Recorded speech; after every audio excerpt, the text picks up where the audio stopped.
네, 여러분 안녕하세요. 국어강사 배인호입니다. 자, 이제 23학년도 수능 정규반 연간 커리큘럼 시간인데요. 좀 이제 늦었다고 자꾸 이제 대치동 원장님들께서 저를 뭐라고 하시는데, 여러분 봐봐요. 수능 성적 발표가 12월 15일이었습니다. 10일이었습니다. 오늘이 정확하게 15일이에요. 오늘 또 왜 15일이냐면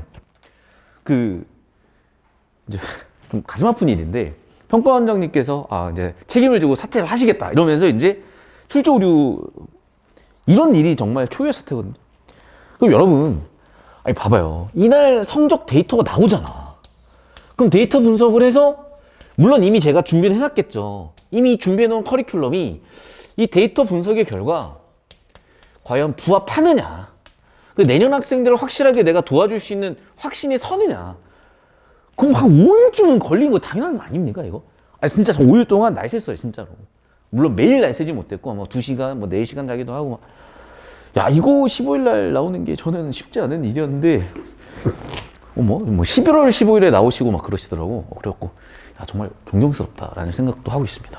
어쨌든 저는, 오늘은 12월 15일. 봅시다. 자, 이제 요것도 말씀드리니까, 역시 또 대치동 원장님들께서, 요거 조심해라. 100% 이런 거 잘못 썼다가 교육청에 누가 신고해가지고 난리 난다. 왜 난리가 납니까? 적중 다 했는데 입증할 수 있냐? 입증도 못하는 걸 씁니까? 오케이, 여러분 이러려고 해서. 그래서 제가 이제 출간한 학원들이, 대치는 나다워 학원이고 이제 지방 학원들도 있는데, 학원 로비에다가 제가 한 켠에 딱 이렇게 놔두겠습니다. 그래서 작년교재, 재작년교재 딱 놔두고 포스트잇 딱 붙여서 실제 수능시험 문항과 비교해 볼 수 있도록 딱 놔둘게요. 당연히 적중한 내용들 이렇게 영상으로도 만들어 가지고 준비해 놨고요. 여기. 왜냐면 너무 이슈가 안 되는 거야. 솔직히 나는 약간 좀 뭐라 그래야 될까? 역시 세상은 공평하진 않아 라는 생각이 들 수 있을 만큼. 왜냐면 이거 진짜 쉬운 일 아니거든요. 그런데 쉬운 일 아닌 걸 2년 연속 해놓고 보니까, 여러분 이건 실력이에요. 이거는 여러분 운이 아니야. 이거 운의 영역이 아닙니다. 주사위 굴려가지고 시험 이거 나올 거야, 이런 얘기예요. 여러분 그렇게 했겠어요? 제가? 아시잖아요. 저 완전히 통계학자예요. 저 종교분법 미친 듯이 신봉하는 거 아시잖아요. 잘 들으세요. 이거는 통계고, 이건 과학이고, 이건 경험주의예요. 무엇보다도요, 경험주의는 귀납적이지만 수능 출제는 연역적인 원리에서 오는 겁니다. 연역법과 귀납법에 의해서 예측이 된다든가요. 우리 학생들이 왜 적중대박이라고 했었냐면, 정확하게 2주 전이에요. 예를 들면 우리가 연간 공부하는 어떤 모의고사나 이런 주간지 이렇게 같이 나오는 학습지 같은 것들이 있잖아요. 많이 보는. 거기서 적중을 했는데 6번이 나왔대요. 예를 들면 어떤 지문이. 근데 기억이 안 나. 왜? 40건 중에 6번 나오면 기억이 안 날 만하지. 나도 기억 안 나요. 솔직히 저도요, 여러분 같은 수험생 시절에 모의고사를 10번 쳤어요. 솔직히 10번 중에 내가 아는 작품이 나와서 이거 대박, 이런 경우가 거의 없어요. 진짜 한두 번? 많아요. 그래서 사실은 적중에 대해서 저는 크게 의미가 없다고 보는 입장이었는데, 그 입장을 바꿔주는 계기가 크게 2가지가 있었어요. 첫 번째는 학생.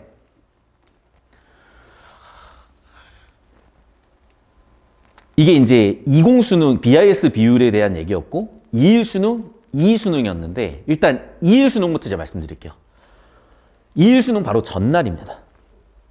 여러분 고생 많으셨어요. 내일 대박 터질 겁니다. 안녕! 이러면서 이제 제가 안녕 인사하는 자리였는데, 한 학생이, 선생님, 수능시험장 들어가기 30분 전에 훑어보고 들어가게 고전 3작품만 찍어주세요. 고전이 너무 약해요. 원래 안 찍어준다, 절대. 왜? 찍었다가 틀리면 또 알죠? 그래서 근데 어느 정도는 제가 이미 이 시점에 상당히 높은 확률로 적중을 시키고 있었어요. 이미 제가 외부적으로 막 알리진 않았을 뿐, 20수능부터 느낌이 오는 거예요. 그래서 제가 2일 수능 6월 전에 나름대로 쭉 맞네? 9월에 나름대로 쭉 맞네? 그래서 솔직히 상당한 확신을 가지고 짚어드렸던 게, 비연계 둘 중에 하나, 연계 둘 중에 하나, 그래서 4개 해가지고 나올 거다. 나왔어요. 심지어 학생이 쌤, 3인국 빼고 가려고 했는데 쌤 믿을게요. 보이죠? 진짜 나왔네. 올해도 학생들이 진짜 나왔네. 적중 초대박이네. 제가 이 학생한테 나중에 안 거 이거는. 이 수능 치고 나서 한 달 정도 지나서 이 학생이 그랬어요. 선생님 덕분에 대학을 갔대요. 왜? 솔직히 고전 너무 약해서 버려야 되는 학생인데 선생님이 찍어주신 거 4개 30분 전에 딱 훑어보고 정리하고 들어가서 시험장에서 되게 자신 있게 바로 풀고 국어 수학 잘 맞았는데 탐구는 버렸지만 그래도 원하는 교대 갈 수 있는 성적이 국어 수학 덕분에 나왔다. 제 수강생은 아니지만 얼마나 뿌듯합니까?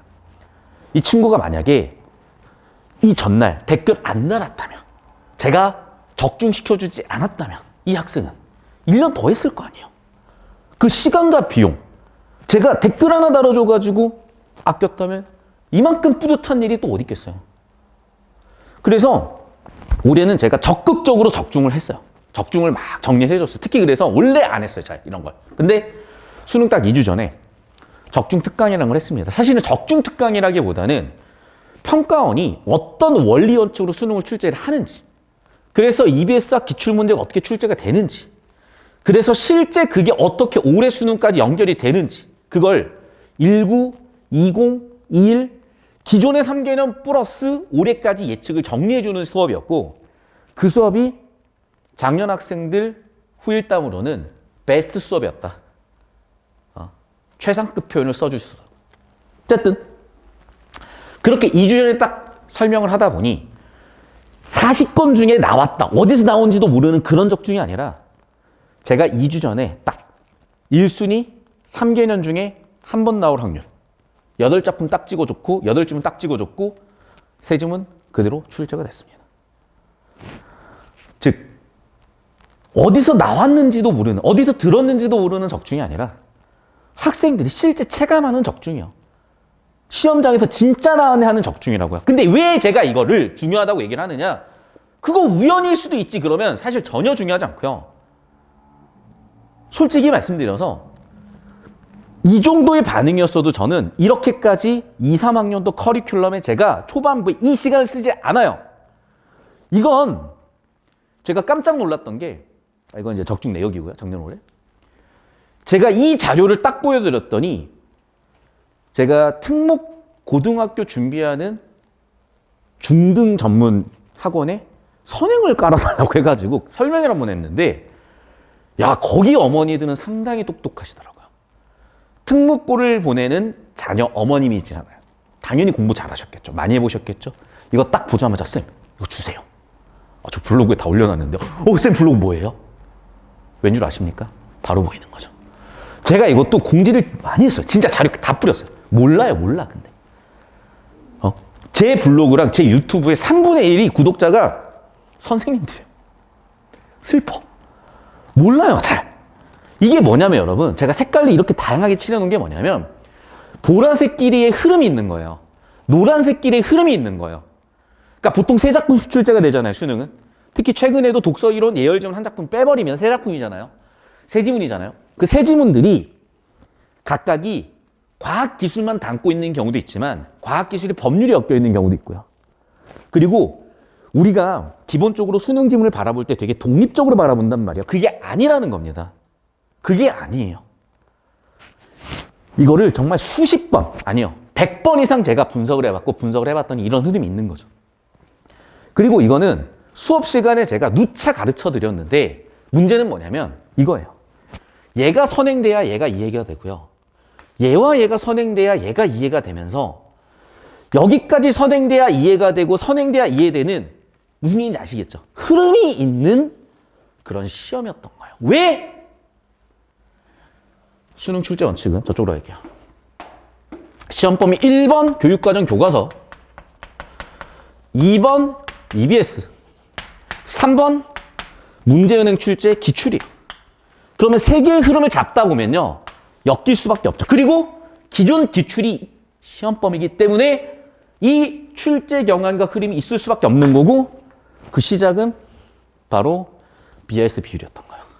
그래서 이미 이때부터 적중의 시작이고, EBS를 딱 보고 기출을 보면은 잠깐만, 올해 이거 나와야 되겠는데? 그래서 제 적중 영상 보시면은 제가 상당히 뜸을 들이다가 아 근데 이거 나올 거야 라고 얘기를 해요. 왜? 진짜 그럴 확률이 높을 수밖에 없으니까. 왜? 분석을 하면 나와요 이게. 이게 실력이라는 겁니다. 실력!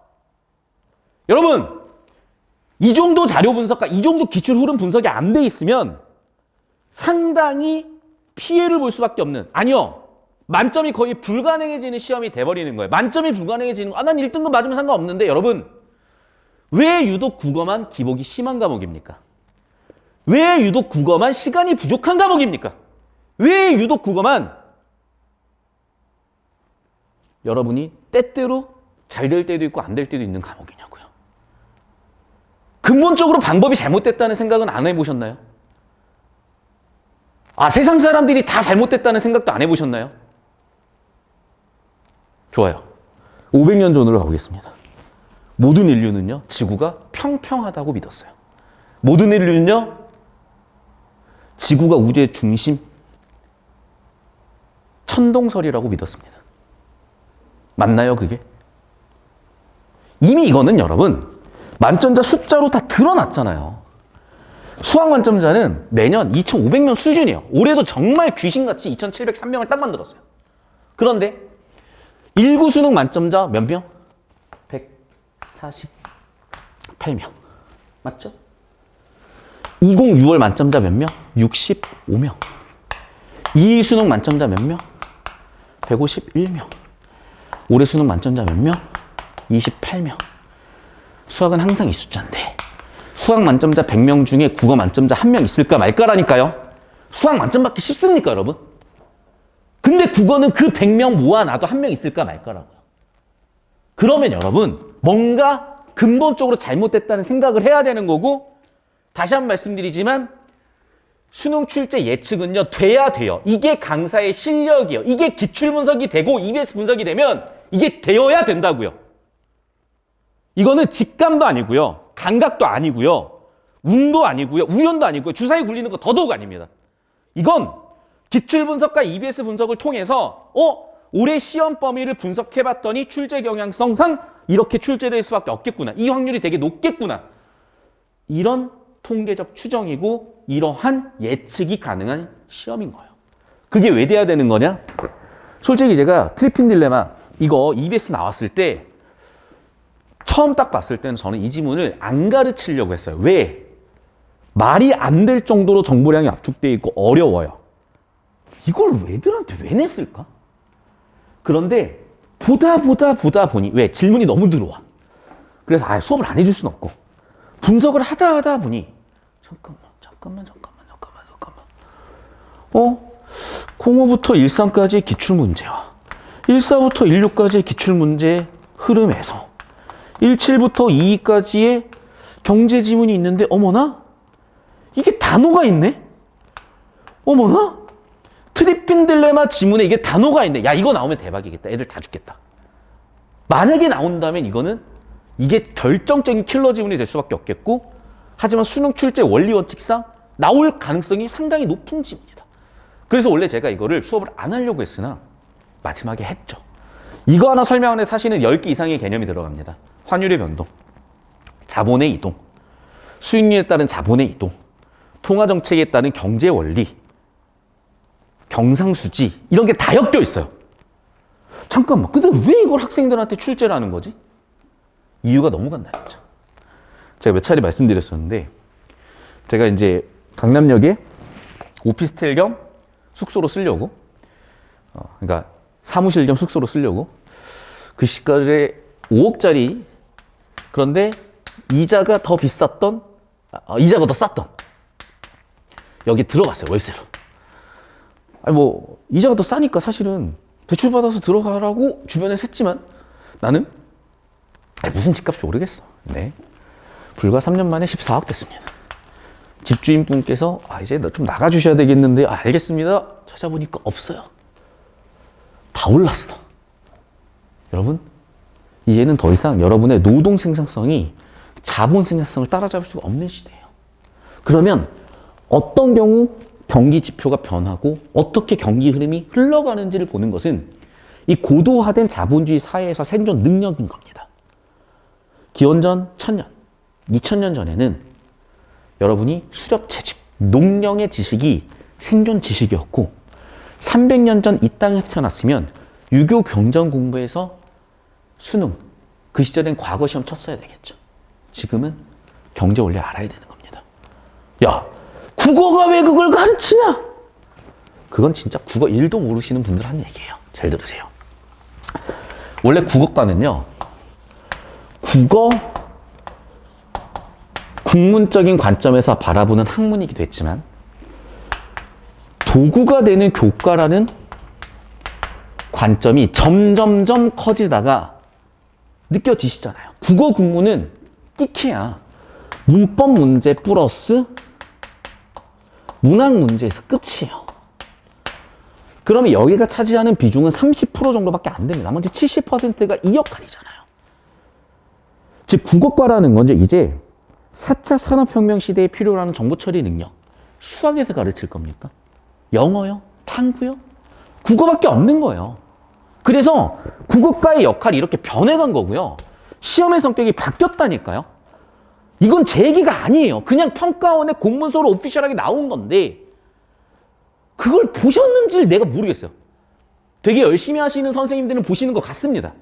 문제는 14학년도, 2014학년도에서도 세계지리에 출제 오류가 있어서 문제가 됐었고 그 이후에 평가원 교수님들이 아예 겸직이 금지가 되면서 교수님들이 대학교에 출강하시면서 평가원의 입장들을 좀 전해줄 수 있는 통로가 아예 다 막혀버렸어요. 저는 운이 좋게 그때까지 수업을 들었고 그때까지 들은 수업을 바탕으로 하다 보니까 너무나 맞는 게 보이는 건데 전공도 아니고 교수님과의 저점도 없는데 어떻게 이게 보이겠어요? 이게 보이려면 유일한 방법은 미친 듯이 평가원 공문서를 들여다봐야 되는데 이게 이해가 안 되고 솔직히 거기에서 자기의 전공적 배경이나 인맥이나 또는 학문적 배경이 베이스가 없다 보면은 안 되는 거죠. 그럼 어떻게 해요? 여기까지 얘기해드려도 충분히 알 거라고 저는 알아들으셨을 거라고 설명을 드리고 법지문도 마찬가지입니다. 제가 이 얘기하니까 어머님들이 진짜 깜짝 놀라시면서 특히나 이 부분은 변호사 아버지가 오셔가지고 나도 수능 법지문이 이해가 잘 안 되는데요? 제가 설명 딱 한마디 해드리니까 하시더라고요. 왜냐하면 여러분 계약 잘못하면 인생 진짜 터집니다. 노예계약 같은 거 한 번씩 들어보셨죠? 저도 비슷한 경우가 있습니다. 고3 입장에서 바라보는 생존 지식, 고3이 알아야 되는 앞으로 성인이 돼서 이제 본인이 계약하는 것에 대한 책임을 집니다. 당장 여러분이 지방에 서울로 올라와서 서울 대학에 다닌다면 월세 계약부터 해야 될 텐데 그 계약 잘못했어요? 제대로 안 알아봤어요? 법은 무지를 용서하지 않는다. 사기를 당해도요 법적으로 보호를 못 받는 경우가 생긴다는 겁니다. 생존 지식이죠. 그러면 누군가는 또 이렇습니다. 아니 그럼 좋아 법, 경제 야 인간은 아니야? 인간으로서 없어? 맞아요. 인간에 대한 건 철학이죠. 그러니까 수능에선 철학도 다루는데 어느 정도로 다루냐? 굉장히 균형 잡힌 시각으로 가르칩니다. 서구 근대 철학이 서구의 근대를 끌었고 현대까지 끌고 온 힘이 있었다고 하지만 동양은 그러면 동양처럼 가치가 없느냐? 있단 말이에요. 그런 균형 잡힌 시각을 길러주는 역할도 해요. 자, 그러면 결국 이겁니다. 인류의 근대를 열었던 칸트는 이렇게 규정했죠. 인간을. 감정과 이성이 있다고. 근대 합리론은 이성으로만 인간을 규정하려고 했어요. 왜? 감정이 굉장히 비합리적이라고 봤거든요. 그런데 칸트가 감정조차도 합리적으로 다룰 수 있는 영역을 열었고 수능, 문학은 그 배경을 따라가고 있습니다. 그러니까 문학 출제, 문학을 왜 내는지 모르겠다 이런 거는 진짜 이 학문에 대해서 1도 모르는 거예요. 안다면 그런 얘기 할 수가 없습니다. 수능 출제 원리 원칙에 대해서 모르는 거예요. 안다면 그 얘기를 할 수가 없는 거예요. 다시 한 번 말씀드리지만 감정에 대한 정보 처리. 맞잖아요. 이렇게 시대적인 갈등이 심해졌고 이렇게 남녀 갈등, 뭐 좌우 갈등, 이 어마어마한 갈등. 저는 전쟁보다 더 심한 갈등이라고 보거든요. 이런 갈등 양상 속에서 이 갈등을 해결하는 방법 딱 하나예요. 일단 감정적으로 서로 공감해보고 이해해보는 데 시작하는 겁니다. 너가 맞다가 아니라 그럴 수도 있겠네. 그러면 서로의 감정을 건드리는 게 아니라 이성적 문제로 다퉈서 해법이 나오겠지만 감정 문제로 가면 끝이 없는 거예요. 서로 상처만 입는다고요. 맞잖아요. 누구의 생각이 옳고 그를 수 있고 누구의 생각이 더 맞을 수도 있어요. 더 나은 방향으로 갈 수도 있습니다. 그럼 그걸 가지고 다투어야 되고 그걸 가지고 더 나은 방향을 모색을 해야 되는데 감정적 영역으로 가버려요. 욕해버리고 받아버리고 상대방한테 상처 줘버리고 끝낸단 말이에요. 다시 한 번 말씀드리지만 평가원이 문학을 통해서 길러주려고 하는 것은 인간의 본질 중 하나, 감정의 정보 처리. 이성 정보 처리는요, 수많은 비문학이 사고 있잖아요. 그럼 또 학생들이 물어볼 수 있습니다. 문법 왜 배우나요? 문법은 문장의 법칙이에요. 즉, 문장 이하 수준에서의 정보 처리 원칙입니다. 그런데 문법이라는 게 의미 체계에 대한 학문이거든요. 다루다 보니까 잠깐만.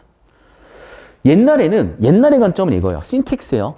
한 문장 단위가 의미 완결 단위라고 본 거예요. 그런데 문장 이상 단위, 문맥이라고 그러죠. 컨텍스트. 그 문장 이상 단위의 의미 정보 처리가 필요했던 부분이 생겼고 그게 문법에서는 담화 파트로 들어가 있었는데 이게 되게 강화 연구가 되면서 화법 또 거기 안에서 매체 언어 이런 식으로 확대가 되고 있는 거예요. 그래서 구분을 지어준 겁니다. 학문적으로는 이 구분이 아주 명확한 건 아닌데 수능에서만큼은 문장 이하 수준에서의 정보 처리 문법에서 배우는 거고요. 문장 이상 수준에서의 정보 처리를 화법 장문 매체에서 배우는 거예요. 그럼 여기서 결론이 또 나오죠. 이 둘은 선택의 영역이 아니에요.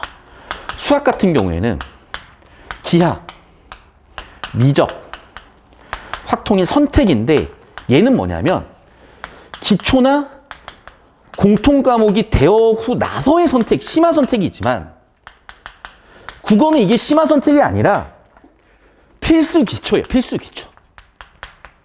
다만 필수 기초인데 여러분이 문제를 풀어보시면 알 거예요. 화법 작문 매체는 거의 비슷합니다. 그럼 무슨 얘기냐? 문법 공부를 시험용으로 더한 학생들아 너희한테 표점을 우리가 보너스 점수를 줄게 이 개념인 거예요. 실제로 그래서 표점도 그렇게 나오는 거고요. 잘 생각해 보세요. 그러니까 여러분. 그러니까 결국 무슨 얘기냐? 예전에 이실론 30번이 진짜 손도 못 댈 만큼의 킬러였던 적이 있어요. 그럼 어떤 학생들이 있었냐? 나 30번 버릴게. 96점 맞고 1등급이야. 96점 맞고 100분이 99 맞아서 대학 갈래. 나 이실론까지 버릴래. 그러면 원전수 92점 받고 나는 100분이 98, 97을 받고 대학을 갈래. 이런 전략이 있었단 말이에요. 문법도 똑같은 거예요. 문법을 더해서 표점을 3.5점 더 받을 거냐? 아니면 문법을 버리고 그만큼 좀 더 공통 영역이나 선택 영역, 화작 또는 다른 과목에 투자를 할 것이냐. 그런 전략적 선택이 필요한 영역인 거지. 그래서 기초로는 둘 다 해놔야 되는 거지. 나 문법 선택 아니니까 그냥 나는 문법 안 해. 이러면 문장 정보 처리가 안 돼요. 엄청 애매합니다. 반대로 화작도 이런 관점에서 바라보는 게 아니에요. 그냥 비문학 풀듯이 막 왔다 갔다 풀어요. 그럼 시간 어마어마하게 걸립니다. 다시 한 번 말씀드리지만 근본부터 잘못됐다는 생각을 해야 이 만점자 숫자가 설명이 되는 거라니까요. 아시겠어요? 이 얘기가 맞는지 틀린지는 여러분이 평가원 공문서 보고 직접 판단하세요. 왜 여러분 인생을 책임져 주지 않는 그 사람들의 얘기를 믿고 가냐고. 여러분 단단하잖아요. 저도 마찬가지요. 강사가 수업하는 이유가 뭡니까? 저자가 책을 쓰는 이유가 뭡니까? 물론 순수한 목적인 사람들도 있겠죠. 하지만 저는 그 순수한 목적도요. 잘 들으세요. 제대로 알았을 때 의미가 있다고 보는 거예요. 그냥 자기의 과시일 수도 있는 겁니다. 자기만족일 수도 있는 거예요. 그래서는 여러분 인생, 여러분이 책임져야 되는 거고 여러분 인생에 영향을 주는 그런 요소들을 무비판적으로 그냥 수용하시면 안 되는 겁니다. 여러분이 판단할 수 있는 능력을 기르셔야 돼요. 평가원 공부서를 당장 다운받아서 보세요. 이해가 안 되시면 제가 그거를 설명해드리는 강독을 해드리니까 그것도 보세요. 유튜브에 그냥 우르르 뿌립니다. 보고 여러분 스스로 눈을 길러서 판단을 해보셔야지. 주변에서 그걸 다 하고 있다고 하고 있으면 다 같이 망하는 거예요. 만점자 숫자 뭐라고 만점자 숫자. 이게 뭐예요 이게. 이게 뭐냐고. 그 대치동화 가지고 비싼 집값에 비싼 학원비에 그 시간 써가지고 이게 뭐냐고 이게. 안타까워서 그래요. 안타까워서. 화내는 거 아닙니다. 안타까운 거예요. 계속 보겠습니다. 자, 제가 지금까지 했던 이 내용은 사실은 수능 2주 전에 했던 수업 내용을 좀 압축한 거예요. 그랬더니 많은 학생들이 쌤 이거를 3월 해주셨으면 야 3월은 너희가 기초가 안 돼 있잖아. 아하. 그래서 제가 커리큘럼을 이렇게 짰습니다. 자, 일단 수업 방식에 대한 얘기나 커리큘럼에 대한 얘기에서 수업 방식은 구체적으로 수업을 등록했고 등록한 수업 형태에 따라 조금씩 달라지기 때문에 이 부분은 차후에 좀 더 설명드리도록 하고 오늘 좀 커리큘럼 설명을 드릴 텐데 원래는 개념 완성 과정을 제가 아예 뺐어요. 보충으로 빼거나 그냥 아예 안 다뤘어요. 왜냐하면 보통은 고1 때 끝내서 오거든요. 근데 코로나 자율학기제 공부를 안 해버려요. 기초 기반이 부실한 학생들이 상당히 많아졌습니다. 1등급도 마찬가지예요. 그래서 이 부분은 잘 되어 있는 반 같은 경우에는 좀 끄집어서 올 거예요. 이 과정을. 근데 안 되어 있는 반 같은 경우 좀 단단하게 하고 갈 겁니다. 그리고 잘 되어 있는 반 같은 경우에는 이거를 보충으로 드릴 거고 이 과정을 좀 끄집어 당겨서 할 거예요. 그리고 1, 4월에 기초 개념 완성, 기본기 완성, 4월부터 6월까지는 배운 걸 적용체하는 과정, 시간 간격 관리하는 실전 완성 과정, 마지막 수능 예측까지 갑니다. 자세히 볼게요. 연간 커리큘럼 이렇게 되는데 블로그 보시면 좀 더 자세히 이렇게 그림으로 크게 보실 수도 있고 밑에 하단에 링크 걸어 놓을게요. 자, 그런데 아까 그냥 설명드렸던 3월 달까지, 그러니까 3월 초까지죠. 뿌리 깊은 개념으로 개념 완성을 하고 흔들리지 않는 기본기, 단단하게 기본기를 잡아드릴 건데 여기서 굉장히 중요한 게 뭐냐면 이 부분인데요. 아까도 말씀드렸지만 자, 내신과 수능 국어의 뿌리는 같아요. 그런데 내신은 내신 스타일대로, 수능은 수능 스타일대로 차이가 있는데 제가 수업을 해보니까 많은 학생들이 이 내신 스타일만 알지 수능 스타일은 공부가 잘 안 돼 있어요. 그런데 공부량이 아주 많았거나 시행착오를 겪은 학생들은 이게 뭔지 어느 정도 얼핏 잡고 있는데 이게 정확하게 제가 얘기하는 그거라는 건 아는 거죠. 그럼 그 학생들은 이거를 잘 옮겨 탑니다. 문제는 뭐냐면 요즘 학생들 공부량이 부족하다 보니까 이 과정 자체를 굉장한 무리수로 보더라고요. 고3 때 잘 안 바꿔요. 고1, 2 내신 들었던 학원, 고1, 2 내신 들었던 선생님 수업을 그대로 따라갑니다. 안 되죠, 그러니까. 그래서 제가 올해부터는 예비 고1, 중등 선행부터 합니다. 그래 놔야 이 뿌리가 같다는 걸 바탕으로 여러분 이런 느낌이 내신이고요, 이런 느낌이 수능이에요 라는 그 생각의 씨앗을 심어놓는 것만으로도 여러분은 나중에 고3이 됐을 때 수능 공부가 필요할 때 편하게 넘어갈 수가 있을 거예요. 그래서 그 공통 과정이 바로 이 1월부터 3월 과정입니다. 그리고 나서는 제가 이것도 효율적으로 좀 쪼개봤어요. 그리고 사실 이 과정도요, 진짜 100번 넘게 고민했습니다. 즉, 논리를 먼저 다룰지, 철학을 먼저 다룰지, 과학기술이 먼저일지 진짜 고민을 많이 했고요. 제가 생각하기에 그리고 여러분이 체감하기에 그리고 실질적으로 여러분 이 세상 뭐가 제일 중요합니까? 라고 물어보면 보통은 돈이라고 얘기할 것 같다. 맞잖아요. 여러분 자본주의 경제체제, 이렇게 고도화된 자본주의 경제체제에서는 일단 돈이에요. 황금 만능주의 뭐 이런 얘기 하고 싶진 않아. 나 잘 몰라요. 그런데 이 시대를 살아보면 제일 괴로운 원인 중에 하나가 철학에도 있지만 사실은 일단은 경제적인 문제, 먹고 사는 문제. 맞잖아요. 일단 의식주 해결이 돼야 되고, 의식주 해결이 되려면 돈 문제고, 경제, 법치주의, 법. 그런 흐름에서 다루다가 어느 정도 학생들이 고민해 왔을 때, 삶에 대한 고민이 왔을 때 사고하는 방법인 논리와 철학이 들어가야 되겠구나. 이런 흐름인 거 나름대로 잡은 거거든요. 그래서 특강이에요, 전부 다. 그러니까 정규반 학생들도 특강 느낌으로 좁혀서 들으시면 되고, 또는 저는 법이 약해서 그것만 듣고 싶을 때도 가능합니다. 3월 달에 3주 1추, 3주 1추, 4월 달에 3주 1추, 5월 달에도 3주 1추, 이런 식의 과정인데 이렇게 보면 잘 안 보이니까 디테일하게 보도록 하겠습니다. 이거 제가 작년에 쓴 교재 이제 71권 말씀드린 거고 자료도 그냥 보여드린 건데 워낙 자료와 뭐 이런 것들은 영상 이렇게 찾아보시는 분들이 이미 보셨을 테니까 넘어가고요. 자, 12월부터 3월까지는 뿌리 깊은 개념, 흔들리지 않는 기본기 과정이고 전체 과정은 이렇게 7주 과정입니다. 이거 뭐 제가 어차피 읽어드리는 느낌이 될 거니까 블로그나 유튜브 링크에 달아놓을 테니까 여러분이 보시면 이런 걸 하는구나 보이실 겁니다. 교재는 이미 다 나왔어요. 그래서 개념 교재와 기본기 완성 교재고 예시로는 이렇게 생겼습니다. 뭐 이 정도 교재가 시중에 없을 겁니다. 저는 정말로 교재와 강의, 실력, 전문성, 이름 알려진 사교육 강사 중에 인간계에 있는 강사 중에 넘버 원이라고 저는 자부합니다. 여러분이 판단해보세요. 거짓말인지 아닌지. 자, 그리고 이제 3월 첫 주에 기본기가 되고 났으니 제가 수능 2주 전에 했던 그 수업을 끌어와서 할 거예요. 그래서 여기서 굉장히 중요한 게 뭐냐면 지금까지 기본기가 돼 있으니까 평가원의 관점을 이해할 수 있는 베이스가 된 거예요. 평가원의 관점을 이해 한번 해보자. 기출을 어떻게 바라봐야 되는지, EBS는 어떤 관점이 있는지, 교과서나 교육청 모의고사까지도 어떤 흐름 맥락 속에 있는지, 그래서 내신을 준비하는 여러분은 어떻게 하셔야 되는지, 수능 준비하셔야 되는 여러분은 어떻게 하셔야 되는지 흐름을 잡아드리는 그런 특강이고요. 다시 이제 3월부터 6월까지는 EBS와 기출분석, 문제풀이, 평가원 마인드를 확립하는 기간이고, 일단 이렇게 선택 영역은 별도의 보충 영상으로 진행이 될 거고요. 3월입니다. 좀 글씨가 작아서 안 보일 수 있는데 얘를 3주 1주 할 거예요. 3주는 경제 특강을 할 거고요. 3월 달에 1주는 현대 시 특강, 서정 장르 특강을 할 겁니다. 4월입니다. 법 특강 3주 할 겁니다. 고전 특강 1주 할 겁니다. 5월이에요. 과학기술 특강 3주. 소설 특강 1주. 그리고 한 주 정도가 빕니다. 이거는 6평 직전이잖아요. 그래서 시간 단축 특강을 할 거예요.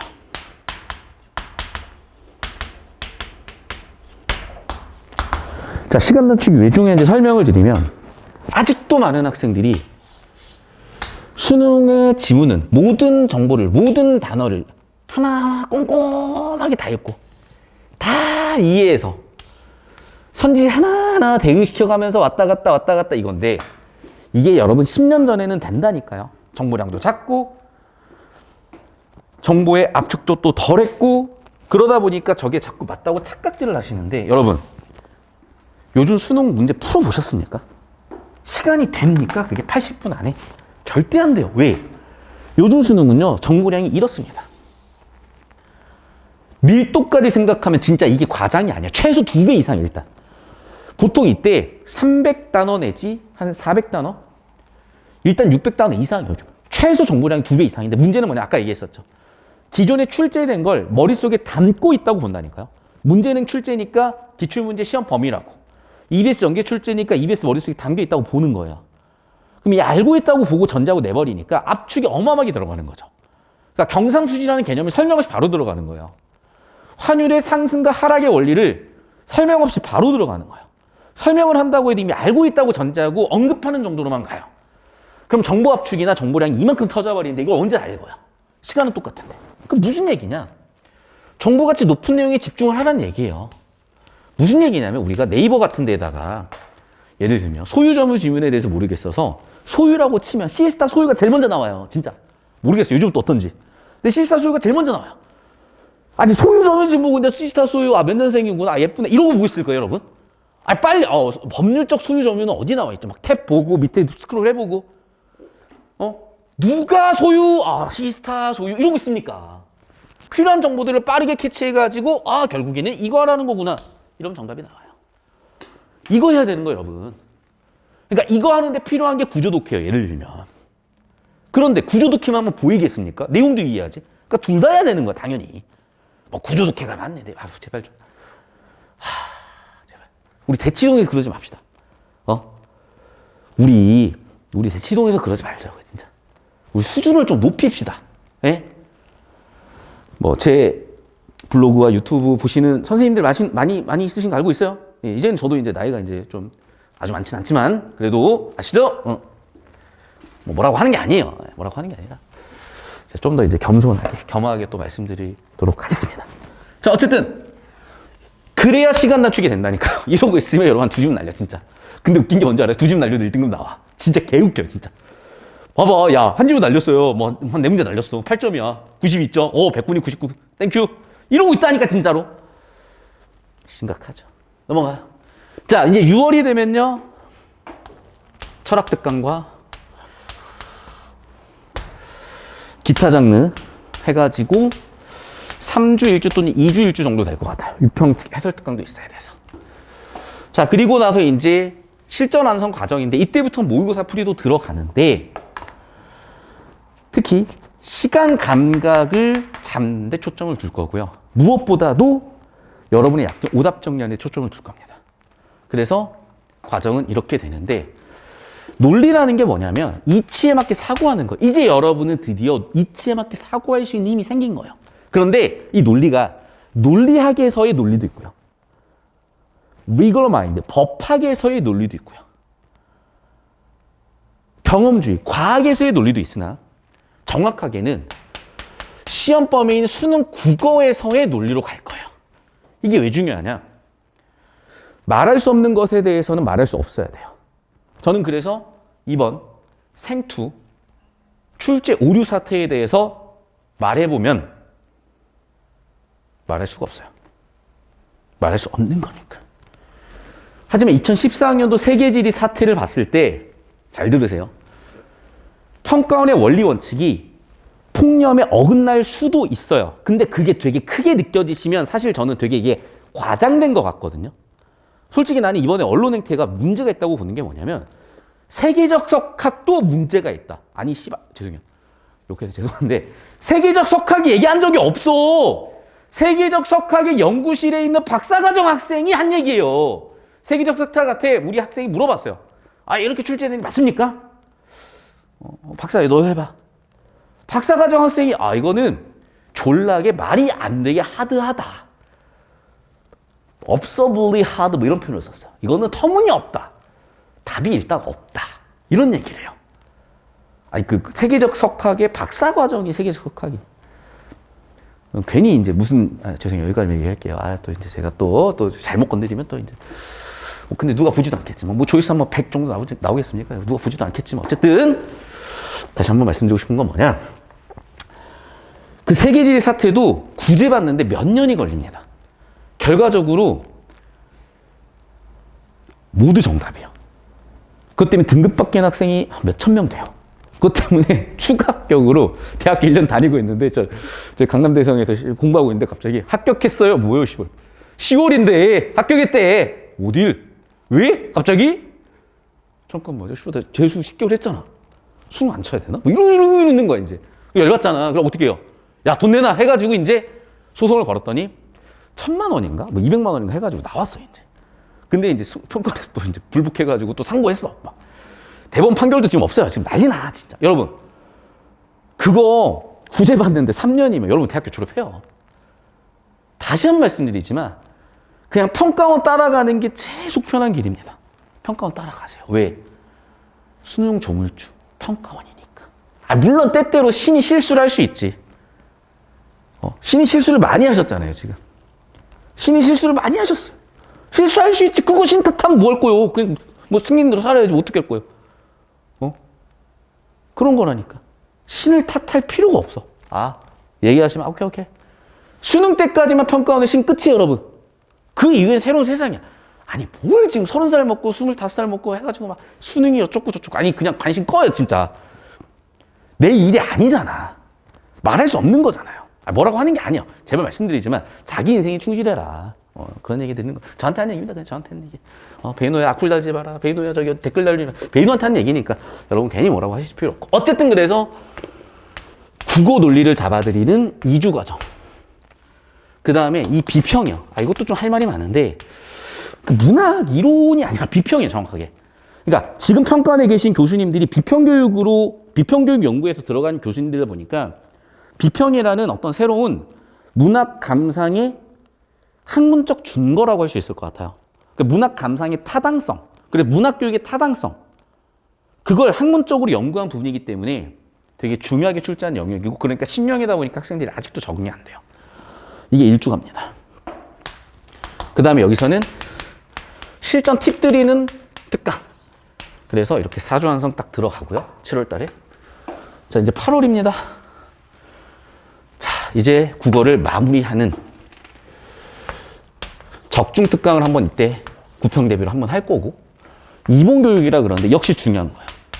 그러니까 옛날에는 예를 들면 춘향전을 냈다면 춘향전 2번만 400개만 500개, 600개가 돼요. 그러면 2번을 비교대조하는 그 감상 능력을 묻는 시험의 형태로 또 발전이 됐기 때문에 평가원 교수님들 임용된 근거가 이봉교육이에요.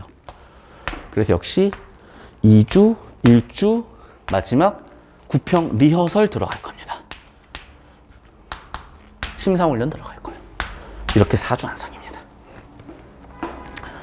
자, 이제 그리고 마지막 파이널 과정입니다. 9월 과정. 이제 특강이요, 전부 다. 그래서 9평까지 0점이 잡힌 거예요, 이제. 6평, 9평이 처짐이 0점이 딱 잡혀서 0점을 바탕으로 독서 적중 특강, 문학 출제 예측 특강, 독서 출제 예측 특강, 문학 출제 예측 특강, 교재 이렇게 나갈 거고, 마지막 여러분 실전 시간 감각을 조율하고 감각을 잡아들이는 데 초점을 두는 그런 특강과 이제 쭉 진행하다 보면 여러분이 부족한 부분들이 있을 수 있는데 그런 건 다양한 보충 영상들, 보충 자료들 준비해 드릴 거고, 이제 이게 굉장히 중요한 건데 제가 이거 또 썰 한번 풀어드리면, 원래 전국 고등학교에 뿌리려고 했으나 어떤 상황상 특정 지역에 뿌렸는데 특정 지역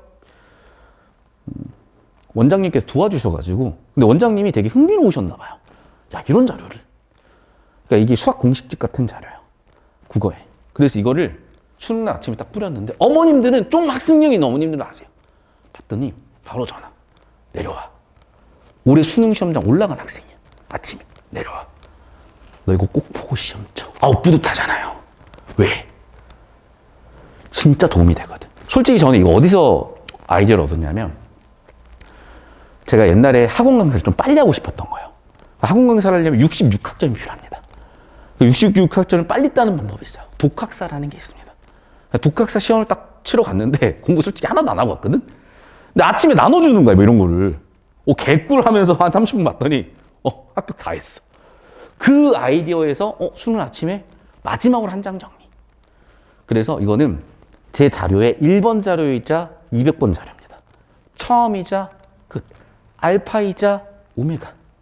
이유는 여기서 공부의 시작이 되고 여기서 공부의 끝이 납니다. 무조건 외워서 활용해 보세요. 어마어마하게 도움이 되실 겁니다. 자, 커리큘럼은 이렇게 정리가 되고, 마지막으로 이제 이 얘기는 꼭 드려야 되겠습니다.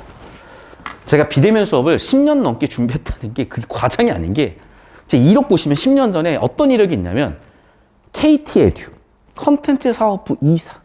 그때 아마 제가 KT 그룹에서 제일 어렸을 거야, 아마. 어떤 사업을 했었냐면 대치동의 수업을 라이브로 양방향으로 KT 기술을 이용해서, 뭐 예를 들면 거제고등학교의 방과후 수업에 들어가는 그런 걸 했더니 딱 나오죠. 여러분 지금 온라인 클래스 하는 게 그대로인 거야. 문제는요, 대치동에 있는 대부분의 라이브 수업들은 어떻게 합니까? 유튜브 라이브 틀어주고 끝이잖아. 이러면 절대 안 돼요. 여러분 온라인 클래스 할 때 솔직히 공부 집중하냐고.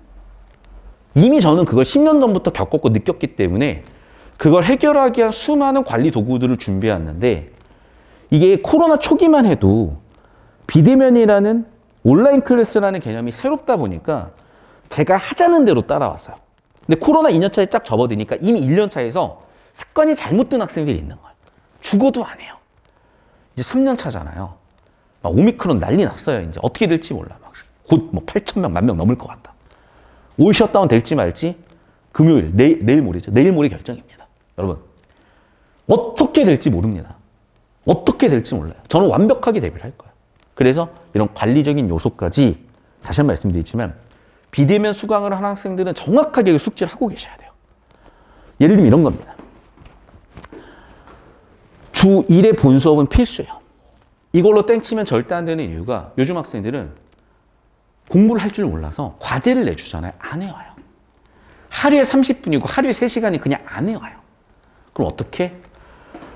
과제를 잘 하고 있는지, 질문은 없는지, 아예 공부 방법 자체를 모르는 건지, 수업을 어떻게 활용해야 될지 모르는 건지, 그 디테일하게 봐줘야 되는데, 그 부분은 여러분 1, 2년 선배들이 제 수업을 직접 들으면서 겪어봤으니까 가장 잘 도와줄 수가 있겠더라고요. 그래서 저희 제자들이 여러분의 담임 멘토가 돼서 클리닉을 봐드릴 겁니다.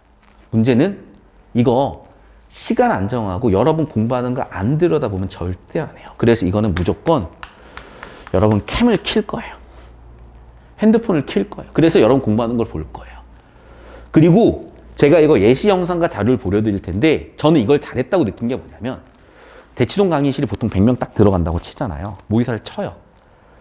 제가 학생들을 봐도 자고 있는 애들은 보이겠죠. 열심히 하는 애들도 보이겠죠. 근데 자세히 문제 푸는 걸 들여다볼 수가 없는 게 그러고 있으면 걔가 신경 쓰이잖아요. 근데 얘는 줌 하면 쫙 이렇게 있으면요. 여러분은 모를 수도 있어. 근데 얘를 딱 클릭을 하잖아요. 다 보여요. 어디다 밑줄 치는지. 왜 거기다 밑줄 치고 있지? 야야 거긴 세모가 아닌데? 야 너는 왜 밑줄을 다 치니? 야 잠깐만 너무 와리가리 하잖아. 이렇게 여러분이 실전 상황에서 해서는 안 되는 일과 해야 되는 일들을 제가 관찰이 되더라고요. 더군다나 조망도 돼요. 더군다나 옆에다 탁탁탁 치면서 제가 데이터 정리도 돼요. 이거는 안 돼요. 왜? 이 학생이 누군지 뒤통수만 보고 알 수는 없어. 그러면 얘 누구지? 배윤호구나? 배윤호 잠깐 뭐야? 뭐 어디 푸는 거야 이거? 언제 100명 봅니까 제가 이거? 근데 이렇게 하잖아요. 뭐야 배윤호? 야 너 왜 이렇게 풀고 있어 이거? 이거 시험 끝나면 얘기해줘야 되겠네. 이런 게 되는 거예요 여러분. 무조건 이렇게 해야 됩니다. 오케이? 그리고 국어는요 잘 들어요. 습관이라는 얘기 많이 들었을 거예요. 왜 그러냐면 사고를 계속 교정해줘야 되는 과목이에요. 감각을 유지해줘야 되는 과목이에요. 그러니까 매삼비죠. 매일 세 지문씩 푸는 비문학. 이게 비문학 교재 1등인 이유가 습관을 잡아주는데 가장 적합한 형태의 교재 구성을 가지고 있거든요. 습관 잡아야 돼요. 빡세게 비대면 대면 관리 들어갈 겁니다. 준비하고 오십시오. 여러분 혼자 너 알아서 할게요. 너 그냥 인강 알아서 내가 계획 세워서 들을게요. 죄송한데 저는 잘 모르겠어요. 그거는 학습 능력이 다 된 학생들이 알아서 쏙쏙 빼먹고 그게 능력이 되는 애들이 되는 거지. 올해 학생들의 저는 95% 이상이 절대 그런 능력이 없다고 봅니다.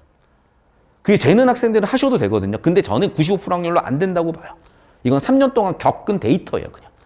여러분이 누군지도 모르지만 데이터 확률적으로 95%는 안 됩니다. 그게. 따라오세요. 이게 제일 좋은 방법이에요. 이번에 100분이 97, 98, 99 받은 애들도 결국 이게 다 필요했어요. 다시 한 번 말씀드리지만 만점자 숫자 28명이라니까요. 여러분 전국 28등입니까? 그러면 그냥 따라오십시오. 여러분이 전국 28등이면 알아서 하세요. 안 건드릴게요. 알아서 만점 받고 전국 28등인데 내가 얘기할 게 뭐요? 근데 만점도 못 받았고. 그러면 얘기할 게 없어 일단. 일단 한 문제라도 틀렸으면 실력이고 실력이 부족하다는 거고 본인이 모르는 뭔가가 있다는 겁니다. 여러 말 말고 따라오세요 그냥. 책임져 갈게. 이거 이제 자랑하려고. 보통 이제 한 반이 전부 다 1등급 나오기 힘든데 이건 제가 뭐냐면 이거예요. 학생들이 공부 데이터가 있어요. 얘는 과제를 몇 프로 해오는구나. 얘는 수업이 이해도가 몇 프로구나. 왜냐하면 수업이 끝나자마자 그걸 다 제가 데이터 하거든요. 되게 재밌는 현상이 벌어지더라고. 성적이 변화한 학생들이 공통적으로 가지고 있는 수업 이해도나 그 수업 이해도 영향을 주는 학습량이 있어요.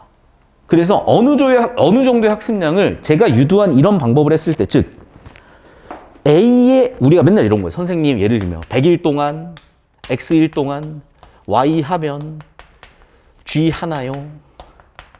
선생님 100일 동안 풀커리 타면 서울대 가나요? 이 빌런들 존나 많잖아. 100일 빌런들 존나 많아. 그러니까 오름이 수만이 가면 100일만 되면 막 100개씩 올라와. 그래갖고 운영자가 다 밴. 야 100일. 야 알았어. 알았으니까 게시판 여기서 놀아. 그만 올려. 이상한 데 올리지 말고 여기만 올려. 60일 남았는데 뭐 풀커리 타면 뭐 연세대 가능한가요? 무대 가나요? 누가 아냐? 누가 알겠냐? 근데 웃긴 게 저는 알겠어요. 왠 줄 알아요? 다시 한번 얘기하지만 봐봐. 여러분. 제가 커리가 너무 완벽하게 딱 짜여져 있는 상태에서 여러분의 수행도가 있고요. 공부량이 있고요. 이해도가 있어요. 이런 거를 잘 수치화한단 말이야. 물론 안 쓰는 애들이 태반이긴 해. 걔네들은 보나 마나야. 안 쓰잖아. 일단 안 하잖아. 이거 수치 쓰는 것도 안 하는 애들 일단은 공부 안 하고 있네요. 그냥.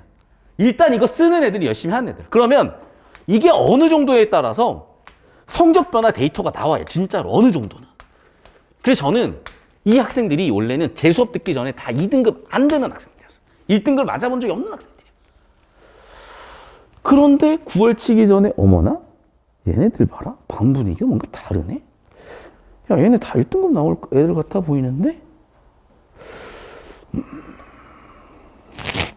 데이터를 한번 보자. 상당히 이거 90% 이상 확률이 높은데? 다 나왔어요 1등급이. 이런 거 진짜 드물어요 여러분. 저보다 인지도가 10배, 20배 넘어가는 그런 인강사분들도 어떤 특정 반이 시험 끝나고 1등급이었어요 다 맞았어요.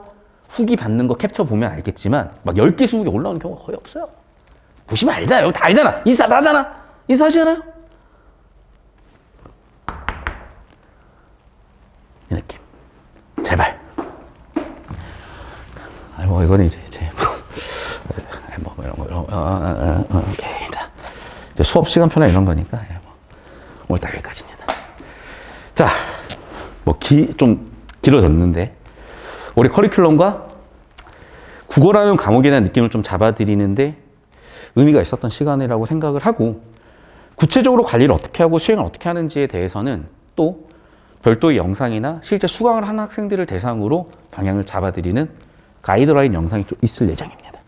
이제 커리큘럼은 이 정도고 제가 설명을 충분히 드린다고 했으나 여전히 좀 질문이 있으실 수 있어요. 그런 부분은 댓글이나 저희 연구실 연락처 있으니까 준비 주시면 충실하게 안내드리도록 하겠습니다. 자, 긴 시간 들어주셔서 정말 감사하고 지금 전국에서 좀 설명해 좀 와달라고 요청이 많아가지고 열심히 다니고 있습니다. 물 많이 들어오고 있어요 지금. 노를 열심히 져야죠 이제. 다시 한번 이제 제2의 전성기 왔는데 뭔가 느낌이 좋습니다. 느낌이 좋다는 게 정말 내가 학생들을 위해서 많은 일을 할 수 있겠구나. 내가 3년 동안 그렇게 고생하면서 만들어 놓은 교재나 수업 자료들이 헛된 게 아니구나. 정말 뿌듯하게 열심히 잘 하고 있고. 뭐 결과 두말할 필요 없습니다, 여러분. 이제 꼭 그러면 저한테 물어보시는 거죠. 쌤, 그 만점자 숫자 자꾸 얘기하시는데 쌤 수강생 중에 만점자 있나요? 28명 중에 있는지는 확인하고 있고요. 작년 수능 만점자는 있습니다.